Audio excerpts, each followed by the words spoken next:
precisamente porque la glándula suprarrenal tiene una relación muy importante con tanto el sistema nervioso central como con el sistema nervioso autónomo, ya que tiene productos de secreción, hormonas, neurotransmisores secretados de forma tal que cumplen las funciones, ¿no? Estoy hablando de específicamente adrenalina, noradrenalina. Y esto, bueno, se explica un poco más adelante, ¿no? Una de las funciones de la glándula suprarrenal es, pues, mantener, como muchas glándulas, la homeostasis celular y muy particularmente la respuesta al estrés, ¿no? Que se van planteando como estrategias que van modificándose para adaptarse a una situación que requiere precisamente una respuesta y que genera la secreción de una hormona que vamos a ver ahora a detalle, cuyos efectos pueden ser hasta cierto punto fisiológicos, normales, por así decirlo, pero que si se mantiene esta situación de estrés, ya los efectos ya no son fisiológicos, no son útiles, no son provechosos, sino más bien un mantenimiento del estrés con en un tiempo prolongado, manteniéndolo en un tiempo prolongado, pues no es de beneficio para el organismo. Ya vemos más adelante. Bueno, lo que corresponde ver ahora es precisamente la glándula suprarrenal. Creo que ya podemos ubicarnos claramente. Obviamente son, como dice su nombre, glándulas que están por encima del polo superior de ambos riñones. Y la particularidad de la estructura de esta glándula es que presenta dos partes, ¿no? Como muchos órganos macizos del organismo, y esta división es un poco histológica. Tiene dos partes, una corteza que es periférica, una corteza, y una zona central denominada médula, que está rodeada por la corteza. Entonces, tiene dos partes, una corteza y una médula. Eso creo que no hay que analizarlo tanto porque ya es conocido, pero lo que sí aclarar, ¿no? Que precisamente la ubicación de ambas glándulas suprarrenales, con la finalidad de ubicarnos de qué parte del organismo estamos hablando cuando vayamos a ver todas estas funciones que se realizan. Bueno, su origen es mesodérmico, pero sobre todo con esta diferenciación, ¿no? La corteza y la médula tienen un origen distinto, ¿no? La corteza suprarrenal viene del mesodermo, la médula suprarrenal, o sea, la parte central, viene de la cresta neural. De ahí ya podemos inferir que tienen funciones y producen hormonas diferentes, ya que una deriva de la cresta neural, que es la médula, y la corteza deriva del mesodermo, ¿no? Promedio de secreción, promedio de peso, más o menos 4 gramos de cada una de estas glándulas. Vamos a analizar ahora un poco con calma, aunque creo que ya debe estar entendido, pero hay que detallar esta parte para entenderla. Ya sabemos que primero lo tenemos que desarrollar con calma, luego nos va a ser muchísimo más fácil entender lo que es más complejo, ¿no? Bueno, ¿y qué es lo sencillo aquí para recordar? Y recordar algo que va a servirnos, como les decía, para toda la carrera médica. Por lo menos de fisiología de aquí a un tiempo, cuando lleven la materia de endocrinología, cuando estén en el internado, cuando hagan su especialidad, tendrán que recordar esta parte. ¿Qué parte es? Que la glándula suprarrenal tiene una corteza y una médula, ¿no? Aquí hay un esquema que muestra la corteza y la médula, pero la corteza dividido en tres zonas.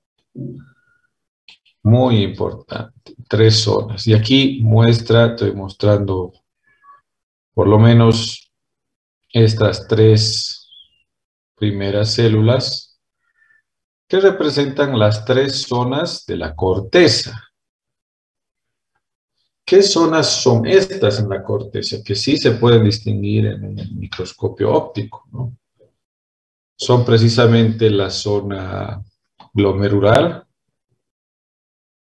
la zona fascicular y la zona reticular. Esas tres zonas son parte de la glándula suprarrenal. Esta división es histológica y nuevamente solo es de la corteza, no es de la corteza y la médula, solo es de la corteza. ¿Eso qué quiere decir? Que en este lugar en el que vemos rodeando a la médula, corteza, en esta zona que rodea a la médula, esa corteza, esa es la que se divide en tres zonas: glomerular, fascicular, reticular. De ahí recién vendría la médula, ¿no? Entonces, tres zonas en la corteza suprarrenal. Por eso el título de la clase de hoy no era tanto como fisiología de la glándula suprarrenal, sino más bien el título de la clase es fisiología de la corteza suprarrenal. ¿Y por qué aclaro esto? Porque vamos a ver las hormonas secretadas. ¿Secretadas dónde? En la corteza suprarrenal, en estas tres zonas sobre todo.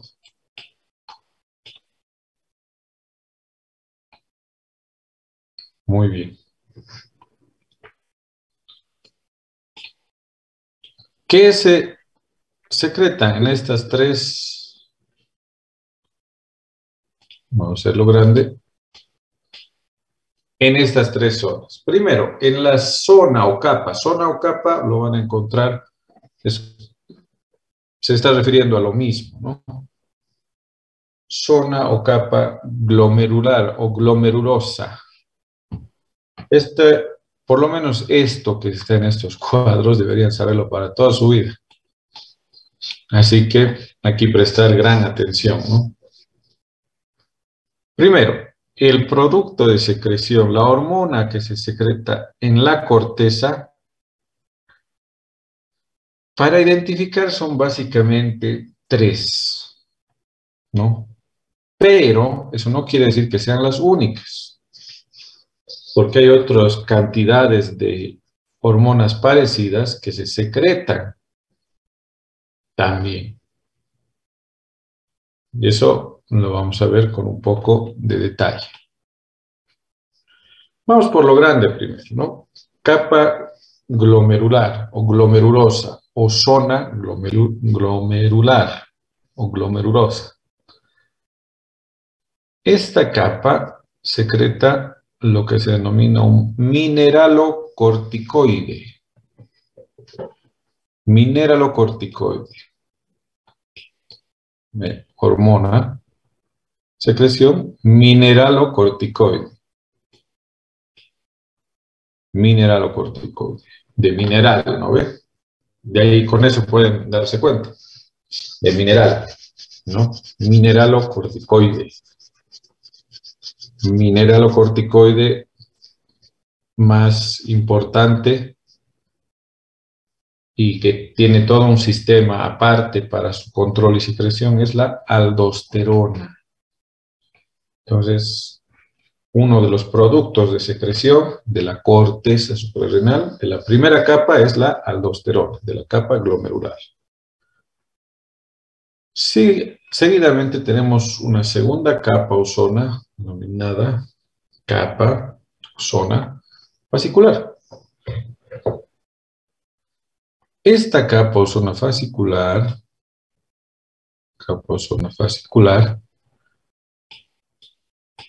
es el lugar donde se secreta una serie de hormonas, de las cuales la que tiene mayor acción y está en mayor cantidad es denominado cortisol.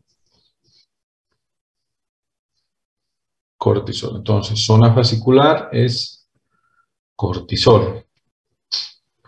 Zona fascicular o capa fascicular con el cortisol se lo conoce también como glucocorticoide. Glucocorticoide. Vean cómo del primero era mineralocorticoide, la aldosterona, porque interviene justamente en, ya no en una función en sí, pero sí interviene en el destino de algunos minerales, ¿no? Que tenemos. En cambio, el glucocorticoide, que viene de la capa o zona fascicular, es el glucocorticoide que interviene en el metabolismo de la glucosa en el organismo, se denomina cortisol. ¿Ve? Estas dos zonas son de la corteza suprarrenal. Finalmente, la capa reticular, donde se secreta, vamos a ponerlo así fácilmente, una hormona especial, pero que está en relación con el sistema reproductor, y esa capa es reticular, es la o zona reticular, la que tiene, la que secreta andrógenos. ¿Ven? Entonces, 3 capas, más o menos 3 hormonas secretadas. La capa glomerulosa o glomerular, aldosterona, la fascicular cortisol, la reticular, los andrógenos. 3 productos. ¿Qué característica tienen estas hormonas? Hay una característica fundamental, importante, que todas estas hormonas tienen su origen o vienen a partir de colesterol. Entonces, no todo el colesterol es malo, ¿no? Nos está sirviendo en este caso para la formación de hormonas, ¿no? Aldosterona, glucocorticoides, esteroides sexuales y mineralocorticoides, ¿no? Tal vez mineralocorticoides y aldosterona tienen mucha relación, ¿no? Pero en sí todas estas hormonas derivan del colesterol. ¿Y por qué eso es importante saber? Porque vamos a ver uno que otro ejemplito. No vamos a revisar todo, ¿no? Miren, hay diferentes productos y nombres de hormonas que se van formando, ¿no? Hormonas que se van formando, pero productos intermedios, yo diría, pero que van necesitando enzimas, ¿no? Y es bueno conocer más o menos cuál es la vía que se sigue, que se pretende seguir, porque como todas derivan del colesterol, entonces a partir del colesterol podemos sacar de las diferentes hormonas que acabamos de ver de la corteza suprarrenal. ¿Y cómo se van a ir diferenciando? Lo más básico, porque miren cómo tiene su, ¿no?, su estructura. Lo más básico es precisamente su diferenciación a partir de una enzima, ¿no? ¿Por qué les digo esto y por qué es importante saber y conocer? Porque la falta de alguna de estas enzimas en, en esta formación de hormonas, desde el colesterol hasta el mismo cortisol, este camino que siguen necesita de diferentes enzimas. Esto lo van a encontrar en cualquier parte, no se hagan problema, también está en el libro, en un esquema. Hay que ver, ¿no? Ahí habrá que revisar. Pero, en definitiva, lo que se debe tomar en cuenta es que hay varios productos que se secretan a partir del colesterol. Uno de ellos es la aldosterona, otro de ellos es el cortisol y otros los andrógenos precisamente de la zona o capa reticular, ¿no? Entonces, esa es la utilidad de ver su estructura y su formación para ver por dónde es que se va formando, ¿no? Y obviamente, si existiera falta de alguna de estas pequeñas enzimas, que pasa por la falta de alguna de estas pequeñas enzimas, se produce una diversidad de enfermedades de la glándula suprarrenal. Es por eso que se cuida mucho, se está cuidando mucho el hecho de que las hormonas cumplan este ciclo, ya que las enfermedades como enfermedad de Cushing, enfermedad de Addison y otras tantas enfermedades, pues se pueden presentar por el aumento o disminución de estas hormonas que intervienen en su formación. Entonces, si podemos ver, aquí van a encontrar que uno de los productos finales de colesterol es precisamente el cortisol. Otro, la DEA, que bueno, ahorita vamos a ver o lo vamos a dejar para parte reproductor, pero es el principal andrógeno secretado por la suprarrenal, que es dehidroepiandrosterona, ¿no? Esta DEA, que es la parte activa, ¿no?, de andrógeno, el que más representativo, por así decirlo. Muy bien, aquí hemos tardado un poco.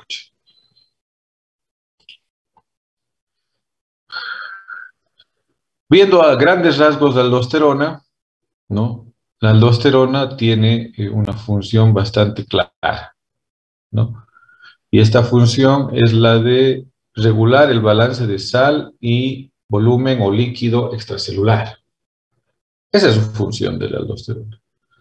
La aldosterona produce la absorción de sodio, ¿no? La absorción de sodio y agua en una localización específica en el riñón. que bueno, tendría que explicar toda la estructura del riñón para poder atenderlo, pero la aldosterona no funciona sola, ¿no? Funciona a partir de lo que se capta como concentración, por eso está entre paréntesis, eso por si acaso, quiere decir concentración de potasio, la presencia de angiotensina 2 o simplemente de la ACTH. Vean cómo la aldosterona es influenciada en su regulación por estos elementos, ¿sí? Más que todo, ¿no? Y es por eso que tiene un sistema que, bueno, no lo vamos a ver ahora, pero es un sistema que se pueden ir anotando, lo van a escuchar de nuevo. Es un sistema denominado sistema renina, angiotensina, aldosterona.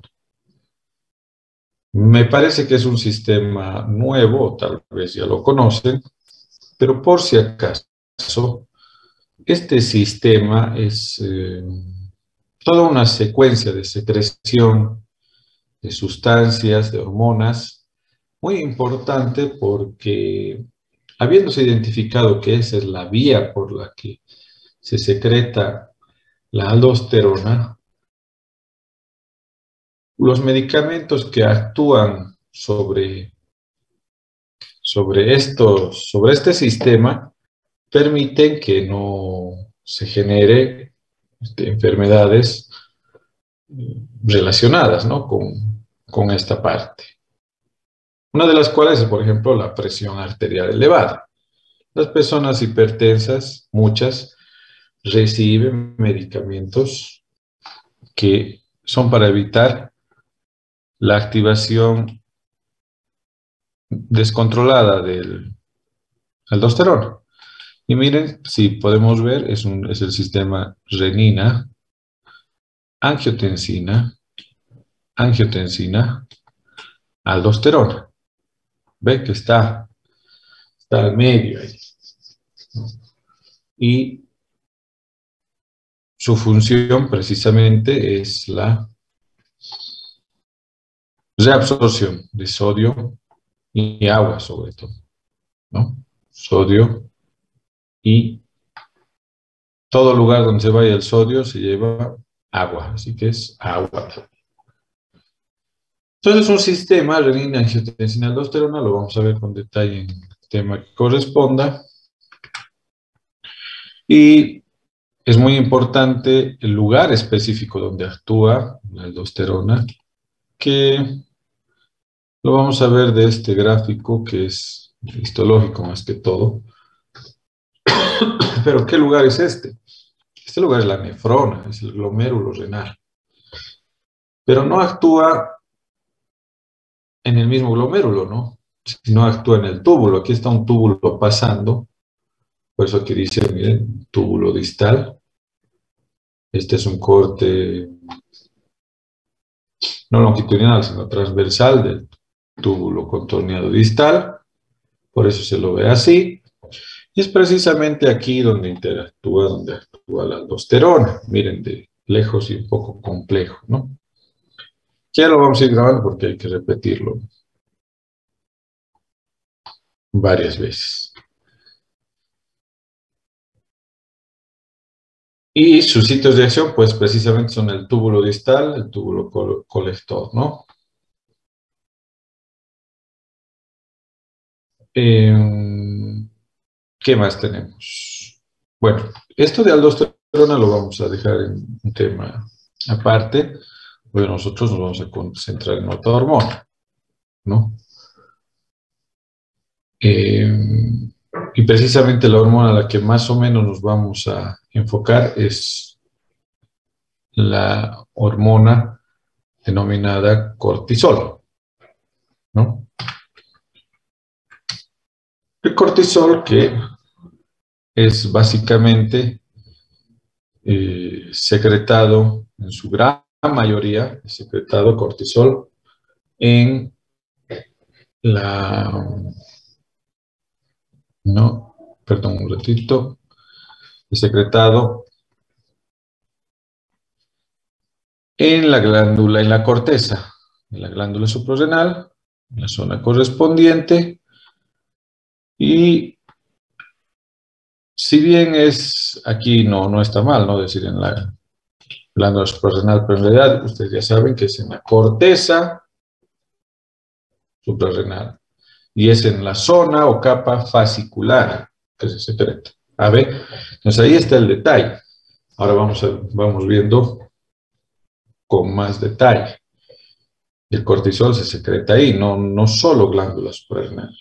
En la corteza suprarrenal, a nivel de la zona fascicular. Ahora, ¿cuál es su estímulo desde la adenohipófisis? Es precisamente ya una hormona que hemos visto, ACTH, que es la hormona que va a ir de la adenohipófisis a la glándula suprarrenal a ordenar, a solicitar, promover que se secrete, sobre todo es secreción de cortisol. Ahora yo digo sobre todo cortisol porque hay otras hormonas menos potentes, de mayor porcentaje, que sí también están presentes, ¿no? Veamos.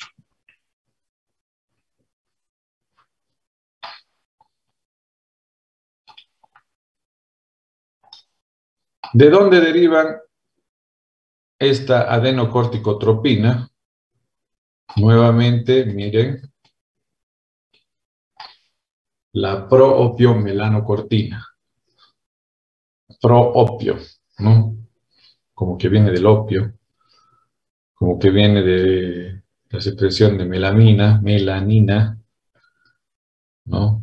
Secreción de corticosteroides.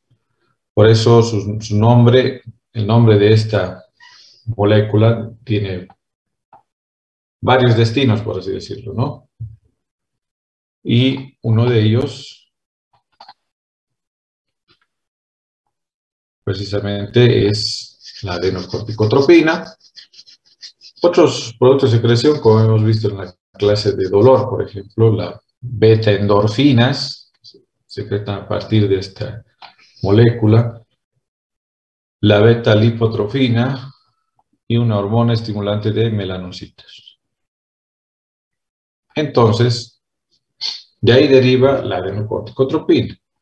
La adenocorticotropina luego va a ir desde la adenohipófisis, va a ir hasta la corteza suprarrenal y va a promover la liberación de esta hormona.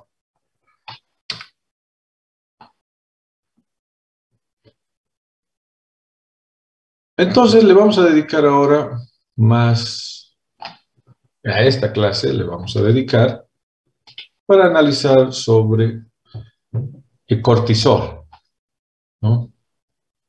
Cortisol, que como les decía, no es tan sencillo porque tiene grandes particularidades, ¿no? Grandes particularidades. Primero, que no es la única hormona secretada en la zona fascicular. Si pueden revisar, está también en el texto, van a encontrar que otras hormonas, como la cortisona, se secreta también en menor cantidad. Y hay otros productos que son más que todo sintéticos, o sea, básicamente medicamentos, que tienen relación, ¿no? Tienen una función parecida. Estoy hablando de la dexametasona, estoy hablando de la, ¿cómo se llama? De la metilprednisolona, de la prednisona. Son productos sintéticos similares al cortisol, ¿no? Son medicamentos que alguna vez tal vez escucharon y que tienen una función, pues, particular cada uno de ellos, ¿no? Bueno, algunos datos aquí del cortisol. tiene una semivida de 70 a 120 minutos. Aquí algo muy importante. El 90% del cortisol que está ya en la sangre, por si acaso, en la sangre, se une a una globulina. ¿Y qué es esta globulina? Esta globulina es una proteína. Muchas hormonas, muchos medicamentos, muchas sustancias, para poder ser transportadas por la sangre, lo que hacen es unirse a una proteína. Entonces el cortisol unido a una proteína, como hay tanto, y va a todo el organismo, para colmo, este cortisol unido a esta globulina se transforma precisamente en... No se transforma, sino que se denomina a esta globulina, ya no se le dice globulina porque está unido al cortisol, ya se denomina transcortina, ¿no? Es un nombre propio de la proteína.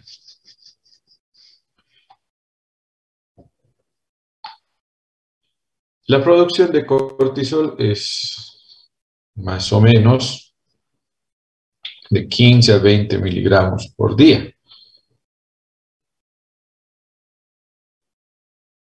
Pero con el aumento de estrés, aquí dice estrés quirúrgico porque seguramente pensando en una intervención quirúrgica, aumenta el doble y triple, ¿no? Doble y triple.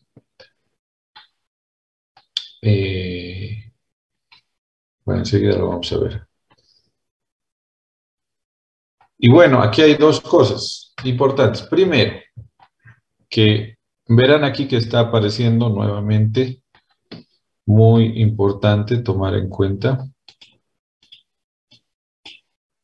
que está usando el término de estrés. Y aquí está solo mencionado, pero lo vamos a ver con detalle. Y el estrés aumenta, pues, considerablemente la producción de cortisol.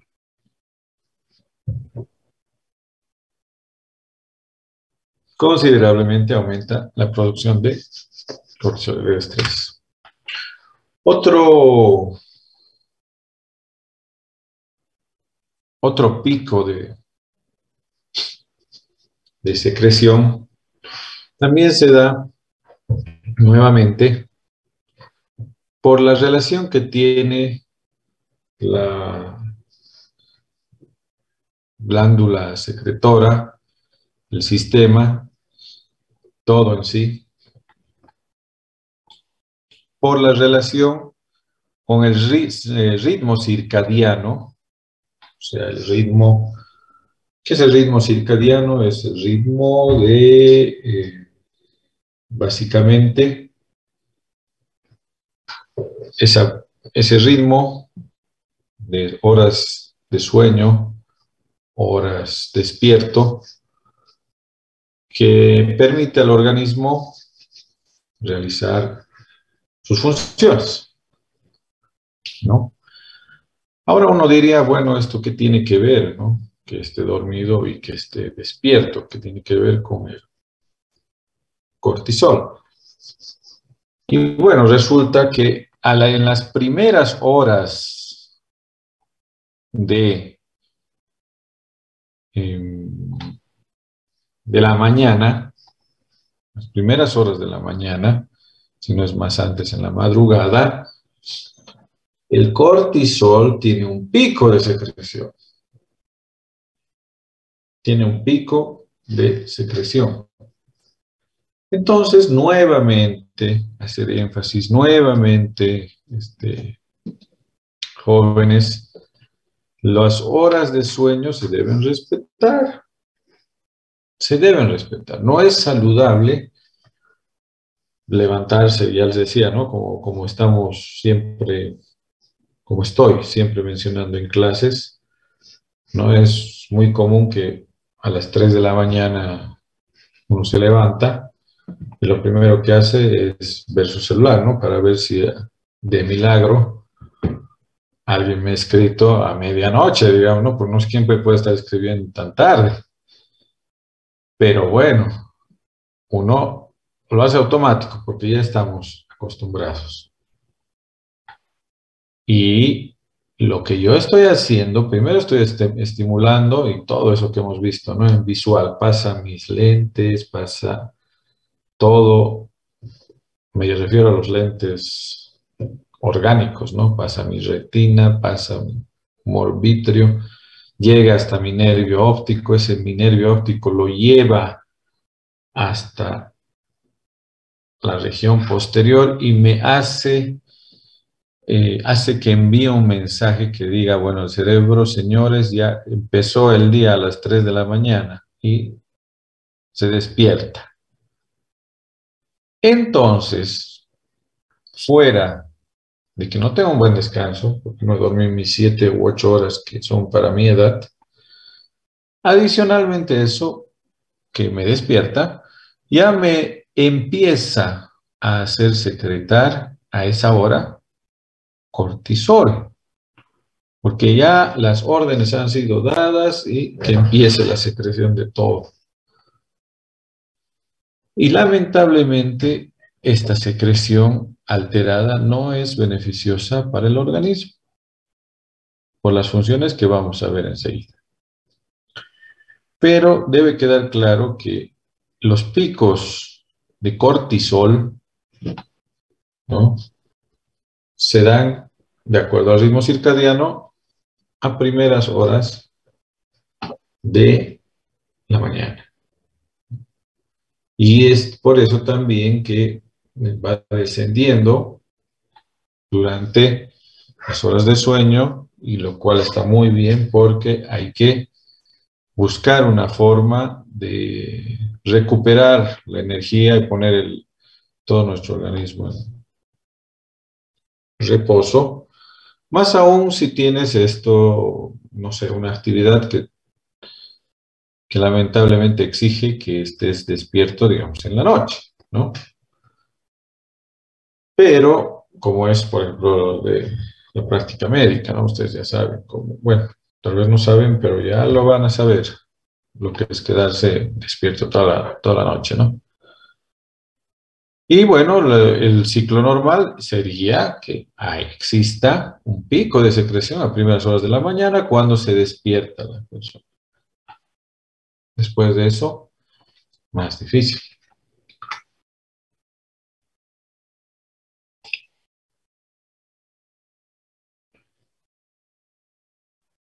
Bueno, ¿cómo actúa el cortisol?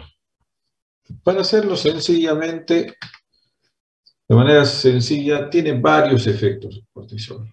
Así que yo voy a mencionar muchos de ellos y luego vamos a parar, porque seguramente ya está un poco cansador. Voy a mencionar varios de los efectos que produce el cortisol, tomando en cuenta primero que tiene una gran utilidad conocerlo, porque así vamos a permitir pensar y recapacitar sobre la vida que llevamos actualmente, ¿no?, o que van a llevar sobre todo ustedes. ¿Por qué les digo esto? Porque ya hay una asociación directa de cortisol con estrés. En esta época vivimos con más estrés de diferente tipo, y eso hace que se mantengan niveles de cortisol elevados, ¿no? Niveles de cortisol elevados, que por las funciones, ¿no?, pueden derivar ya en las enfermedades que son epidemia, no solo en Bolivia, porque mira, hasta llegado a Bolivia, son una epidemia, nueva epidemia se les llama, y es precisamente a las personas que tienen sobrepeso u obesidad y que desarrollan después de eso algún tipo de eh, diabetes, por ejemplo. Es una enfermedad, no es obesidad, presión alta, diabetes, mm, son pues enfermedades muy relacionadas y esta relación se ve muy perjudicada porque muchas veces interviene para desarrollar esta enfermedad excesivos, eh, excesiva cantidad de hormona, cortisol, que sumado a nuestro hábito de vida que es estresante, pues mantiene un nivel de estrés constante, ¿no? ¿Y por qué no es tan bueno tener cortisol elevado todo el tiempo? Veremos algunas de las funciones, algunas importantes, ¿no? Por ejemplo, el cortisol estimula la gluconeogénesis en el hígado. Gluconeogénesis. ¿Qué es la gluconeogénesis? Es la formación de glucosa a partir de otros micronutrientes que no sean la misma glucosa, ¿no? ¿Qué quiere decir eso? Como es neogénesis, la nueva formación de glucosa, gluconeogénesis, se refiere a formación de glucosa proveniente de ácidos grasos o aminoácidos proteínas, ¿no? De ahí viene la formación de nueva glucosa. Y eso, como si esta es la función que se produce, ¿no? Solamente en hígado, mírenlo. Pero esto se vuelve en un círculo vicioso si tomamos en cuenta que una persona que tiene sobrepeso y obesidad, a la par, tiene una alteración de su dieta, sube su glucosa. Come comida chatarra no sana, sube su glucosa.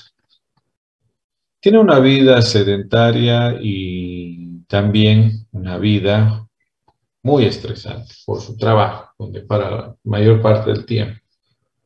Entonces está estresado y aumenta más su cortisol, aumenta su gluconeogénesis, por eso puede tener un efecto hiperglicemiante, a eso se refiere. Hiperglicemia o glucemia es lo mismo, ¿no? Viene de glucosa, aunque creo que en español mejor decir hiperglucemiante. Este efecto es dañino para la salud, ¿no? Es dañino porque eh, mantenerse con el azúcar elevada es precisamente parte de ese círculo vicioso que puede afectar a nuestra salud. Otros lugares de acción, ¿no? Músculo, produce proteólisis, sustratos metabólicos, perdón. En el tejido adiposo, movilización de grasa, ya que forma nuevamente glucosa. Se estima en el sistema nervioso central alteraciones del estado de ánimo, ¿no? El cortisol.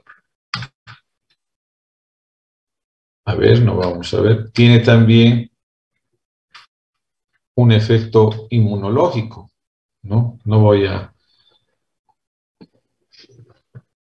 ir al detalle porque aquí están varias moléculas, pero sí lo que puedo señalar es que el efecto inmunológico muy importante del cortisol es la disminución de la respuesta por esta molécula, que es interleucina 6. Entonces reduce la interleucina 6, así como otros, ¿no? Y es por eso también que, como está reduciendo y tiene un efecto en la inmunología, que si quieren que se los traduzca un poco más sencillo, si tiene influencia sobre las defensas, Precisamente es cuando una persona muy estresada, ya de edad avanzada, eh, el estrés del trabajo, de la vida, qué sé yo, el estrés le haría perder esas sus defensas, ¿no? Defensas que tiene. Por eso estaba recomendado durante la pandemia, el encierro de COVID, que si bien uno estaba encerrado, tiene que evitar estresarse, porque no es bueno tener defensas bajas y adquirir o contagiarse de COVID, ¿no?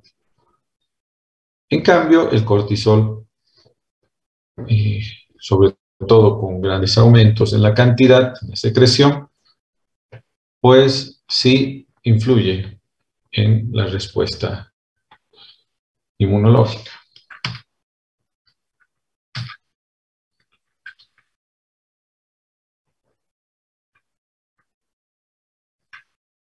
Otros efectos, miren, efectos sobre la sensibilidad a las catecolaminas, aumentando y tomando en cuenta la presión arterial.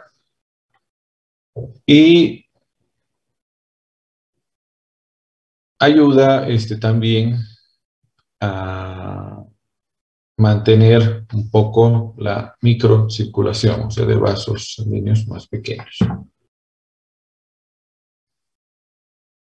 Existe aquí una comparación, no lo vamos a ver, pero si comparamos con otros medicamentos, con otros químicos parecidos, podremos ver que los efectos son diferentes, ¿no? Vamos a ver a qué me refiero. Por ejemplo, son los efectos tanto gluco como mineralocorticoides, y sí, ambos tienen. Bueno, todos tienen efectos de ese tipo, más o menos, pero en definitiva el cortisol es el que más actúa porque es más cantidad, ¿no?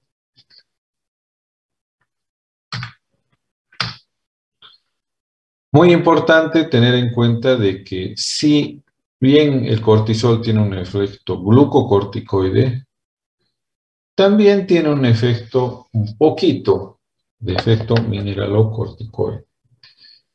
Pero para fines prácticos y fines de estudio, cortisol lo vamos a manejar siempre con las alteraciones o a los aumentos, disminución, precisamente de todo lo que es el metabolismo de la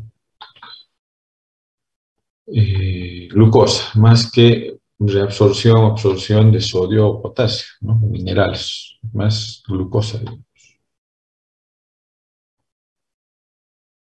Muy bien,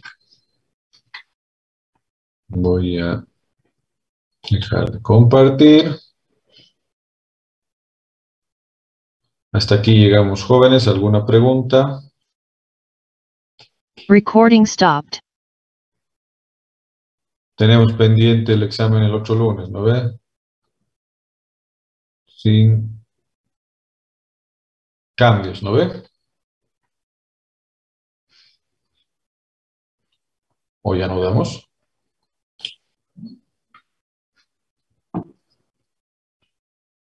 ¿Qué dicen, jóvenes? Sin cambios, ¿no ve? Ninguno, doctor. Ok. Muy bien, jóvenes. Nos vemos entonces el día miércoles, por favor.